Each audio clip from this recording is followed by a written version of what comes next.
The fog was thick like milk, floating low between the giant purple trees of the jungle. John moved slowly, his boots sinking into the wet ground. He held his shock spear tight in one hand, his flashlight in the other. The jungle was quiet too. Quiet, no birds, no bugs, no wind, just the soft crunch of his boots and his own breathing. Then it came, a scream, sharp and high, cutting through the fog like a knife. Not an animal scream, not a beast. It sounded like a child, a voice full of fear, pain, and desperation. John stopped. His heart jumped. He looked back toward his small camp hidden behind thick vines. He could ignore the scream, pretend he heard nothing. This was a dangerous zone, full of wild beasts and worse. But something inside him, some small fire, refused to stay still. He moved, fast but careful. Following the scream, the sound echoed between the trees, growing louder, closer. Then suddenly it stopped. Silence again. That was worse than the scream itself. He pushed through thick plants and strange glowing mushrooms. A deep growl vibrated through the fog ahead. John crouched, breathing slow. He peeked through the leaves and saw it. A massive beast stood there, tall as a truck, with bone-like armor on its back and teeth like swords. It circled something on the ground, growling low. Then he saw her. A small figure, curled under a fallen tree, silver skin shining with sweat. Long white hair stuck to her face, her eyes wide with terror. She looked no older than 12, maybe younger. An alien girl, weak and scared. John didn't think. He stood up and shouted, "Hey!" The beast turned, eyes red and hungry. It roared, shaking the ground. John threw his spear. Electric sparks flying as it hit the beast's side. It howled and charged. John rolled to the side. He grabbed a broken branch. The beast slammed into the tree behind him, bark exploding. It turned fast, faster than he thought possible. Its claws tore through his jacket, cutting deep into his arm. He screamed but held on. He kicked the beast in the leg and grabbed his fallen spear. The beast lunged. Again, John pushed forward, ramming the spear into the beast's throat. A shockwave pulsed through its body. The beast collapsed with a loud, heavy thud. Blood, smoke, silence. John stood over the beast, shaking, bleeding. His arm burned. But he was alive. He turned to the girl. She hadn't moved, just stared at him. With wide, glowing eyes, her lip trembled, her small body covered in bruises. John walked toward her slowly. "It's okay," he said, his voice soft. "I won't hurt you." She blinked, a single tear rolling down her cheek. Then she whispered something. John leaned in closer. "What did you say?" She looked into his eyes and said, "I belong to you now." Her voice was shaky, soft, but certain. John froze. "What do you mean?"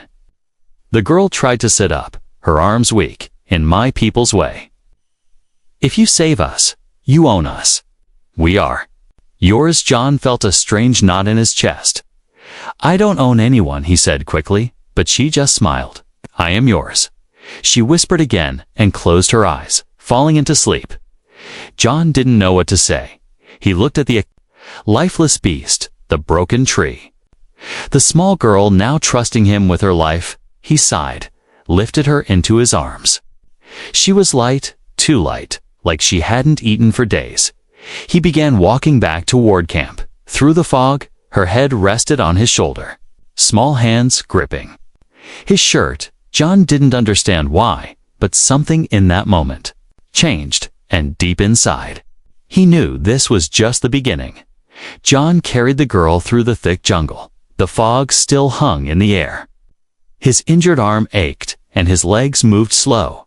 But he didn't stop, not until the dark trees gave way to a small metal hut, his outpost, hidden deep in the jungle. He pressed his palm to the scanner. The door slid open with a soft hiss. Inside, it was simple. A cot, tools, food packs, and a healing station. He gently placed the girl on the cat. She didn't wake, just whimpered softly in her sleep. Her body shaking, John cleaned her wounds first. Small cuts, bruises, signs of deep exhaustion.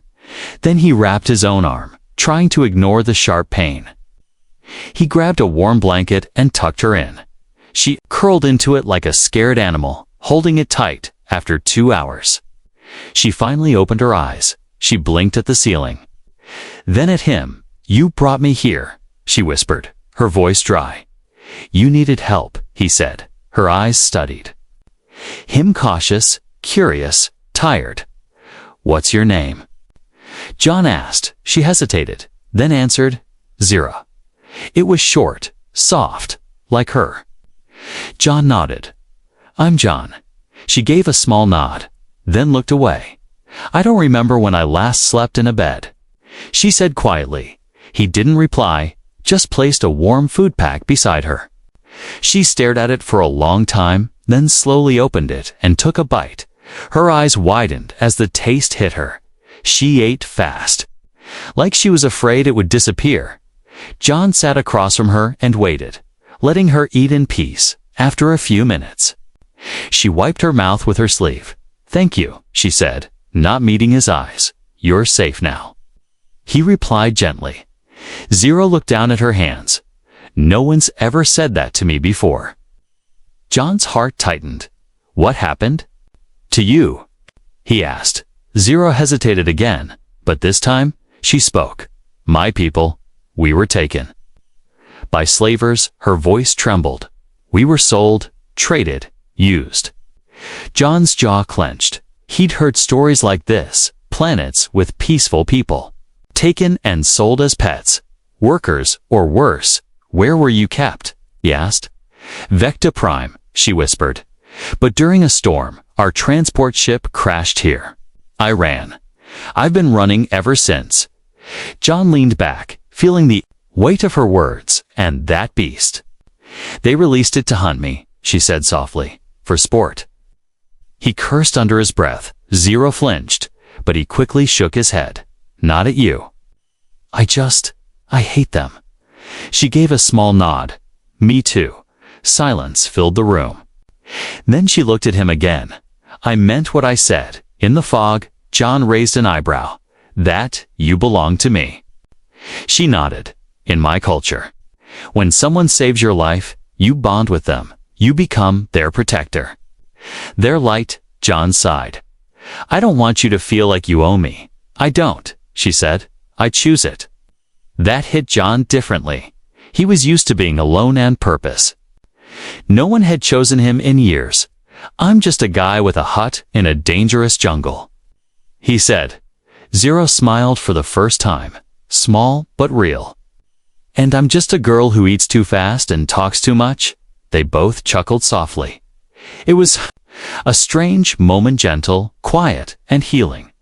John looked at her again, noticing how her silver skin shimmered in the dim light. She didn't look like a fighter, but there was something strong inside her eyes now. A fire that refused to die. "You can rest here as long as you need," John said. Zira's voice dropped to a whisper. "Can I stay forever?"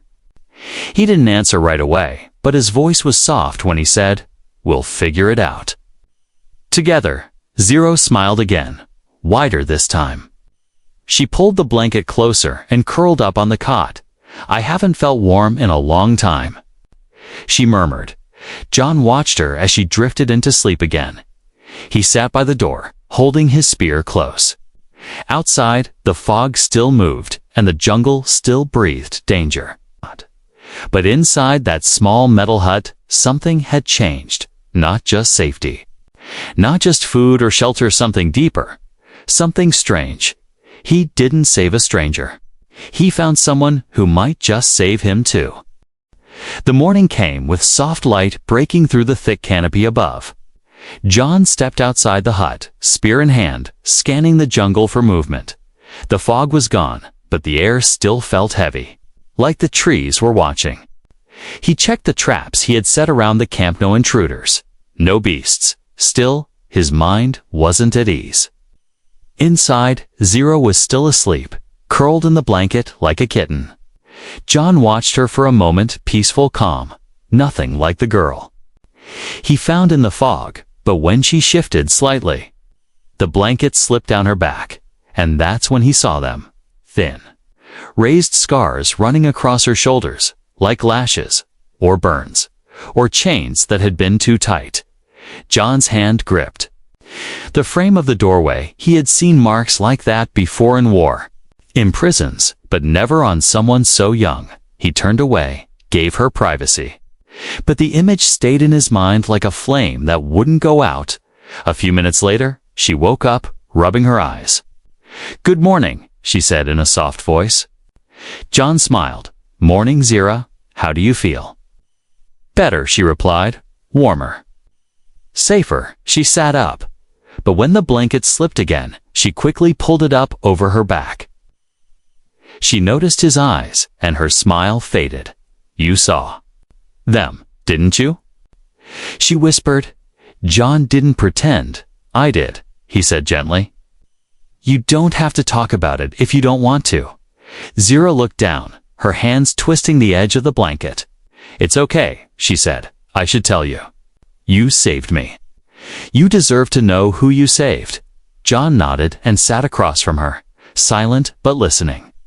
Zero took a deep breath. "They chained us. All of us.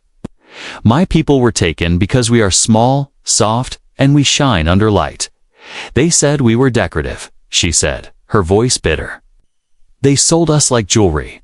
John's chest tightened. She continued, "I was sold to a rich collector. He kept me in a glass box, had a smile. Dance, eat, when told. Sleep when allowed. Once, I cried. He used the burning whip to teach me beauty must not weep." She touched the scars on her back lightly. "These are what he left behind." John felt rage boiling inside him, not the kind that made you shout, the quiet kind, the dangerous kind, the kind that made your hands tremble. "Zira," he said softly, "you're not a thing. You're not decoration. You're a person." She looked up at him, eyes wide. "No one has ever said that to me." He nodded. "Well, someone should have." Long ago, for a while, neither of them spoke. Then Zero reached into a small pouch she kept tied around her waist. She pulled out a tiny round stone covered in carvings. "What's that?" John asked. "It's called a memory stone. She said my mother gave it to me before the slavers came." She pressed it gently to her chest, and the carvings glowed faintly. She said, "As long as I have this, I will remember who I am, even if the world forgets."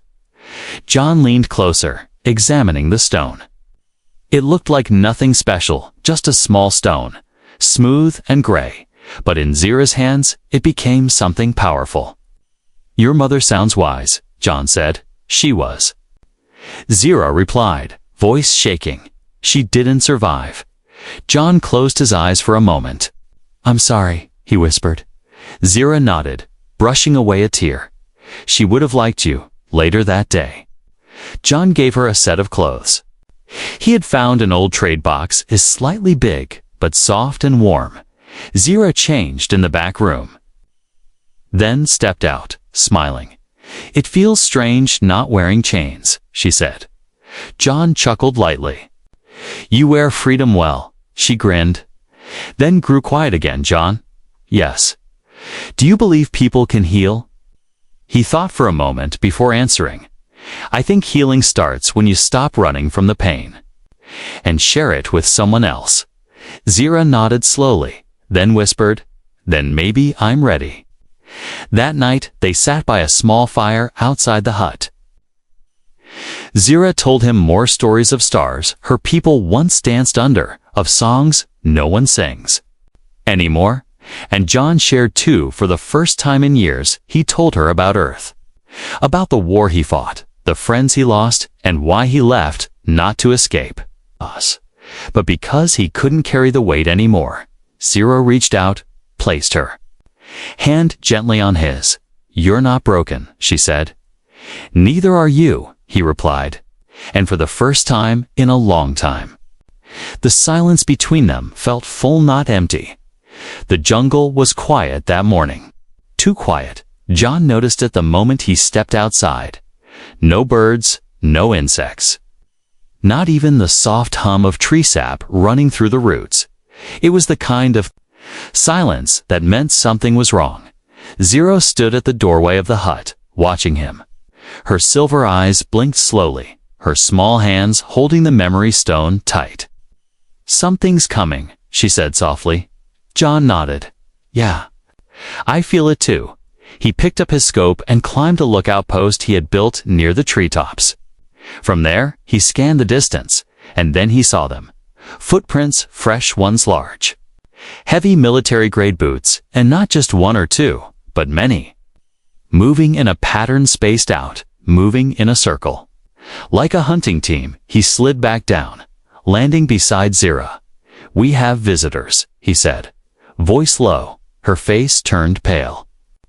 "Slavers," she whispered. "They came back for me." John didn't argue, he knew she was right. Only slavers would hunt like this, slow and smart. Waiting to surround Zira's hands began to shake, her breath speeding up. "John, I can't go back."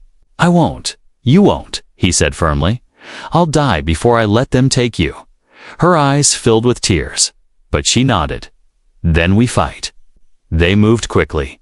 John pulled out the hidden crates beneath the hut floor, traps, old weapons, EMP mines, and light pulse grenades he had planned for war. Even if he never wanted it, Zira helped set the traps faster than he expected. She wasn't just a quiet girl anymore. She was learning, adapting, surviving. She even carved warning symbols into the trees using a sharp stone. "What are those?" John asked. "Protection runes," she said. "Old language from my people." Maybe it still works. He didn't believe in magic, but he didn't stop her. Anything that gave her hope was worth it. By sunset, the jungle looked peaceful again. But the traps were set, the alarms buried, the ground wired, and the two of them waited John inside the hut with his rifle. Zero near the roof with a stun blaster he had taught her to use that morning. Darkness fell fast, and then footsteps crunching slowly through the brush, voices speaking in harsh, sharp tones, Salian languages mixed with human slang. John recognized one voiced a slaver captain from an old wanted list. A monster named Vrex, known for collecting rare species. There in there, Vrex's voice echoed. "I want the girl alive. Kill the man if he resists." John took a deep breath and whispered into his cum. "Zira, they're here. Stay still. Aim only if you must, okay?" She whispered back. "I'm ready." Then the first trap snapped, metal spikes shooting from the trees. A scream followed, one of the slavers taken down fast. The rest shouted, scattering into formation. That's when the fire started. Rex threw a torch bomb into the trees. Flames burst high, smoke curling into the air. John moved, firing quick. Short bursts from his rifle. Zira spotted one slaver climbing the roof and stunned him in the chest. He dropped like a rock. John smiled. "Good shot," she whispered. "Thanks."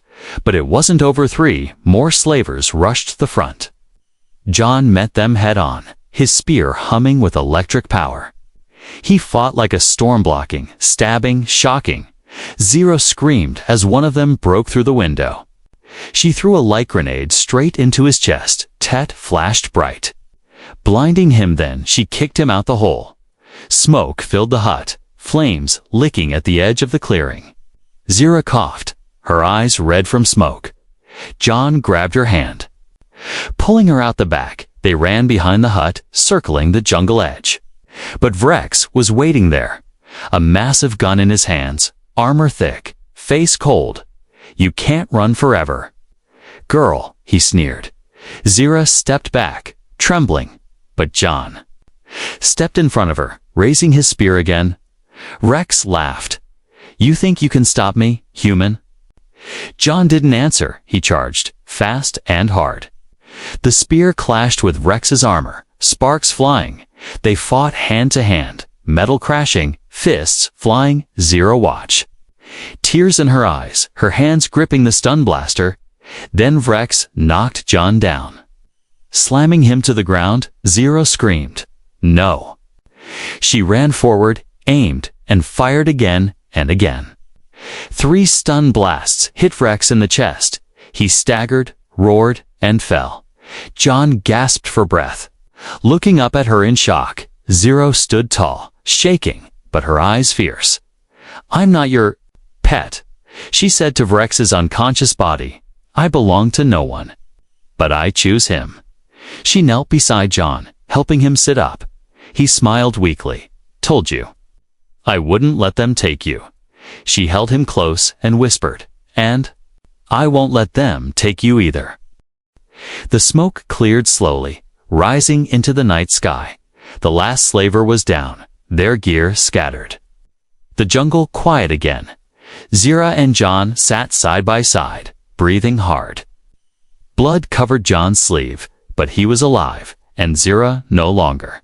Trembling watched over him like a guard. She tore a strip from her sleeve and wrapped it around his arm. Her hands moved quickly, but gently. John winced as she tied the knot. "You've done this before," he said softly. Zira gave a small smile. "Too many times, on others. Never on someone who mattered." They stayed quiet for a long time. The firelight danced on the trees around them.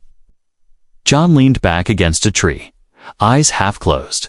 "You fought well," he whispered. Zero lowered her head. "I was scared, but you still did it," he said. "That's what bravery really means." She looked at him, her silver eyes soft, back there. "When you faced Rex, you didn't flinch." John chuckled weakly. "I was flinching on the inside." They both laughed gently, their voices quiet in the night air. Later, John helped her carry what supplies they could save from the hut. The back wall was scorched, but the inside still held food, tools, and blankets. They built a small fire just outside the ruins and laid down a soft mat from woven vines. It wasn't much, but for now, it was home. Zero sat beside him, holding the memory stone.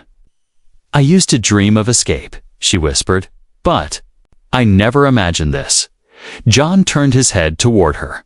"What do you mean?" She shrugged. "That someone would fight for me. Choose me. Teach me to fight back." He looked at her carefully. "You're strong, Zira." "You always were," she shook her head. "No, I was scared. Alone. But now, with you, I feel like I can become more." She turned toward him, her voice soft. "Do humans believe in bonding?" John raised an eyebrow. "What kind of bonding?" "The kind where 2 people promise to protect each other no matter what," she said. "Not as master and servant, but as equals, as light to light." John paused, thinking, "We have something like that. We call it trust." Zira nodded. Slowly, "Then I trust you." He didn't expect the warmth those words brought. Not after all the battles, losses, and years of silence in his own heart. He had lived without hope for so long, but now, beside this tiny silver girl, who once trembled in chains, he felt something growing again. Zero touched his arm gently. "Can you teach me more?" "More of what?" "More human things, like cooking, building, being free." John grinned. "Sure. First lesson, humans like pancakes." She tilted her head. "What's a pancake?" "You'll find out at breakfast." They both laughed again. Then Zero looked at him with serious eyes. "I want to help you too. You're not just a protector. You need someone too." John looked down. "I used to have a team, friends, family, but war took them all." He paused, his voice heavy. "I didn't think I deserved new ones." Zira leaned her head against his shoulder. "You do now. You saved me, and I choose you." A breeze passed through the jungle, soft and warm, carrying the scent of ash, leaves, and new beginnings. They sat like that for a long time, not speaking, just feeling the closeness of someone who finally understood. Before they slept, Zira pulled something from her pouch. A small string made of jungle grass with 2 tiny stones tied in the center. "This is a bond thread," she said. "It's something my people used before the slavers came." She handed it to John. "1 stone for you, 1 for me. If we keep it safe, we're never truly apart." John took it slowly, fingers brushing hers. "I'll protect it," he said. "Like I protect you." She smiled, tired but full of quiet joy. That night, they slept side by side under the stars. No roof, no walls, just the jungle around them. But it was the first time in years that John didn't feel cold at night, and the first time in Zira's life. She dreamed of a future without fear. They didn't know what would come next, but they knew they wouldn't face it alone. The next few days passed quietly. John and Zira worked together to rebuild the camp. They cleared the scorched trees, gathered supplies, and made a stronger shelter. Zira learned fast how to cook, how to clean weapons, even how to fix small machines. She smiled more now, laughed louder, slept longer. But peace never lasts long in the jungle. One morning, the sky turned dark. Though no storm came, birds flew away in flocks, and the air felt thick with heat. John stepped outside, staring. At the horizon, smoke. Rising fast, too fast, he grabbed his scope and scanned the tree line. His heart sank, flames spreading across the jungle, tall and wild. "Zira," he called. She rushed out, her eyes wide with fear. "They've set fire to the trees," John said, voice sharp. Zira's face went pale. "The slavers, they're burning the forest to flush us out." John nodded. "They're not giving up. They want you back, dead or alive." Zira clenched her fists. "Then we fight again." John grabbed the gear packs, weapons, emergency kits. "No, not here. This time, we run. Choose where to fight." Zira didn't argue. She followed his lead, fast and focused. They moved through narrow jungle paths, smoke chasing them like a monster. Ash rained down like gray snow, everywhere they turned. Fire blocked their way. Beasts screamed in the distance. Trees fell with heavy cracks. It was a nightmare. John led them to a cliffside high ground. Safer, from there, they could see the burning jungle stretching for miles. "Too many fires," he said, coughing. Zira wiped sweat from her face. "They'll circle around, trap us from both sides." John looked at her. "Then we end it here." She nodded, her eyes calm, her fear gone. They set up one last defense, a small bunker, built into the cliff wall from old war crates. John made a turret stand. Zira placed runestones on the outer rocks. "I don't know if they work," she said, "but it's the only magic I have." John smiled. Sometimes belief is stronger than weapons. That night, the fire reached the base of the cliff. And with it came the slavers. Rex wasn't with them. He was likely still recovering from the last fight. But his men, meaner and more desperate, climbed through fire and smoke. They wore fire suits and used flamethrowers. Zira stood at the turret, hands firm on the trigger. John took position by the entrance, spear charged. Then the first wave came. Blaster shots ripped through the air. Grenades lit up the night. But John fought like a shadow, moving fast, never missing. Zira's shots were precise, knocking slavers off the cliff edge one by one. Their teamwork was perfect. Human strength and alien focus. Then one slaver broke through and tackled John. To the ground, they rolled over sharp rocks, fists flying. John grabbed his knife and stabbed into the attacker's shoulder. He barely stood up when another charged, but Zira screamed, threw her blade and hit the slaver in the leg. John finished it with a punch that cracked bone. More came. The heat was unbearable. Their hands burned from holding weapons too long. Their lungs filled with smoke, but still they fought side by side. Step by step, at one point, Zira collapsed, coughing hard. John dropped beside her, shielding her from a blast. "I'm okay," she gasped. "Keep going." He helped her up, wiped blood from her forehead. "I'm not leaving you," he said. She looked up at him with tired, grateful eyes. "I know. That's why I'm still here." Finally, only one slaver remained tall, armored and angry. He shouted, "You ruined everything." She was property. She was profit. John didn't answer. He simply raised his spear and charged. The final battle was brutal, metal against metal, fists against armor. Zero fired the last stun bolt. Hitting the attacker square in the back, John tackled him, slamming his fist into the helmet until it cracked. Silence. Smoke drifted away as wind returned. To the jungle, the fire had passed. The attackers were gone. Zero collapsed to her knees. Breathing hard, John sat beside her, resting his head on her shoulder. They didn't need words. The jungle had tried to kill them again, but they were still. Standing, stronger, closer, changed. John looked at her and whispered, "I would fight 1,000 more fires, just to see you safe." Zero placed her small hand over his heart, "And I would burn every chain to stay by your side." That night, with the trees still smoking and stars above, they didn't just survive. It became something more, bonded by battle, sealed in fire. Morning came slowly, with golden light falling through the blackened trees. The fire was gone, the slavers defeated, and the jungle silent once more. Smoke still curled from broken trunks, but a soft breeze brought the scent of green things returning. John sat on a rock, his body tired, his arm wrapped in cloth. Zira sat beside him, knees pulled to her chest, her silver eyes watching the rising sun.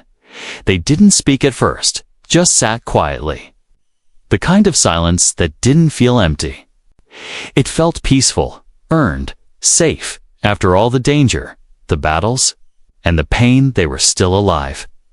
Together, Zero finally broke the silence, her voice soft. "Will they come again?" John shook his head. "No. We sent a signal last night, an emergency beacon. Alliance patrols will sweep this area. The slavers won't risk it again." Zira looked down, hands resting on her lap, "And me. You're free now," he said. "You can go anywhere. Start over. Be who you want to be." She nodded slowly, but didn't smile. John saw something in her eyes, something like sadness. "Zira?" he asked. She looked at him, then spoke quietly. "Do you want me to leave?" John didn't answer. Right away, he stood, walked a few steps away, then turned to face her. "I've spent years alone. I stopped trusting people.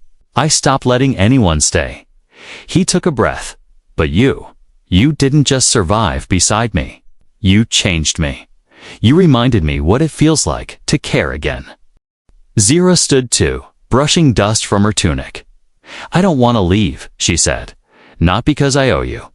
Not because you saved me, but because I feel like this is where I belong." John stepped closer. "You're sure?" "I'm not your shadow, your servant, or your mission," she said firmly. "I know," John said. "You're my partner. My friend." Her eyes softened, and she reached into her pouch. From it, she pulled the bond thread, the one with two tiny stones. One stone was now cracked, its edge chipped during the fire, but she held it like it was treasure. "I still want this," she said, "even if it's broken, even if it's not perfect." "Like us." John took the thread, held it in both hands. "It's not broken," he said. "It's stronger now, burned and tested just like we are." Zira smiled, the first full smile he had seen in days. Then she stepped forward and hugged him. It wasn't a hug of thanks, or fear, or need. It was the kind of hug that meant something new had begun. A life not tied by chains, but by choice. Later that day, they started rebuilding. Not just the hut, but everything. They cleared land, planted seeds, and put up solar panels. Zero painted old metal sheets with symbols from her home. John taught her how to weld. How to build traps that didn't kill but protected. They laughed, failed, learned, and kept going. At night, they sat by the fire and shared stories. Zero told him about the sky ceremonies of her people. John shared tales of Earth's oceans and snow and blue skies. Sometimes, they just sat close and said nothing at all. That was enough. One afternoon, an Alliance ship landed nearby. A young officer stepped out and asked if Zero wanted safe passage. To a new colony, Zero looked at John, then back at the officer. "Thank you," she said. "But I'm already home." The officer nodded and left without question. John and Zero stood together. Watching the ship disappear into the clouds, she turned to him. "Are you sure you want me to stay forever?" John smiled. "Only if forever includes pancakes and you telling me my aim is terrible." She laughed. "Deal." Seasons changed, the jungle healed, and so did they. The scars didn't vanish, but they faded. And in their place, something new grew: trust, warmth, a strange kind of family. Zero often sat by the edge of the cliff at sunset, watching the horizon, holding the memory stone and the bond thread. She no longer whispered to the ghosts of her past.